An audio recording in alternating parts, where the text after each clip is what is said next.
രാജ്യസുരക്ഷയ്ക്ക് അനുകൂലമായുള്ള ഘടകങ്ങൾ പല പ്രകാരത്തിലും വേണ്ടിവരും. അതിർത്തി സംരക്ഷണത്തിൽ കൂടുതൽ ശ്രദ്ധ വേണ്ടി വരുവാനിടയുണ്ട്.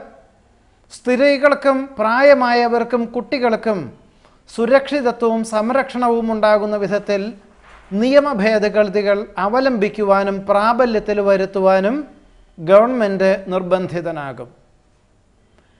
മേടസംക്രമം മിഥുനവ്യാഴത്തിലാകയാലും സേനാധിപതി സൂര്യനാകയാലും ഈ വർഷത്തിൽ ഭരണാധികാരികൾ തമ്മിൽ പലപ്പോഴും യുദ്ധമുണ്ടാകുവാനും ഒരു പക്ഷേ ഒരു ഭരണാധികാരിയുടെ അകാല വിയോഗം ഭരണ സംവിധാനത്തിൽ അപാകതകൾ ഉണ്ടാക്കുവാനും അനിഷ്ടങ്ങളുണ്ടാക്കുവാനും ഭാവിയിൽ പിന്നീട് ഈ അനിഷ്ടാവസ്ഥകളെല്ലാം പരിഹരിച്ച് ഭരണപരിഷ്കാരം ധ്രുവീകരിച്ച് വേണ്ട വിധത്തിൽ ഭരണം കാഴ്ചവെക്കുവാനും സാധ്യതയുണ്ട്.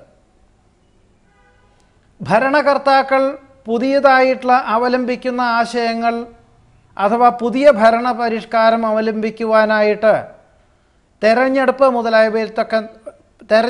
മുതലായവയിൽ പുതിയ ഭരണാധികാരികൾ വന്നു ചേരുമെങ്കിലും അവരുടെ ഭരണ സംവിധാനത്തിലുള്ള സ്വല്പം അപാകതകൾ പരിഹരിക്കേണ്ടതായി വരും.